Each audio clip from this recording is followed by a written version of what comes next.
hindi na talaga ako magkanda o gaga.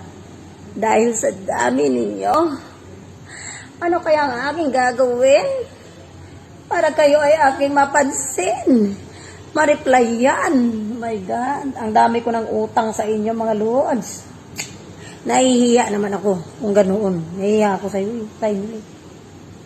Paano ba yung itsura na mahiya? Magtago na lang ako, lords.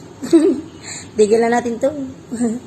Pasensya na kasi busy lang ako. So, iniisip ko naman din kayo kaya gumagawa din ako ng paraan kung paano ka matulungan. Yan. Ginagather ko kayo dito sa aking bahay. Tinitipon ko kayo dito. Pinapagalitan ko kung sino may mali dito. Kasi gusto ko magkaroon kayo ng karisbakan na tunay na natutulong talaga na magpapaangat sa inyo. Yun ang aking mission. Yun talaga yung gusto kong mangyari talaga sa totoo lang.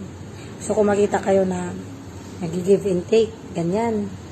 Kaya, magbe-very good kayo dyan, ha? Welcome talaga kayo sa akong yan. Pasayaan nyo na.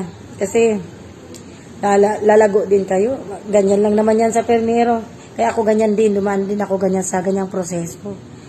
No? Lahat, huwag nyo mamadaliin lahat. Hindi lahat ay nakukuha sa pabilisan, no?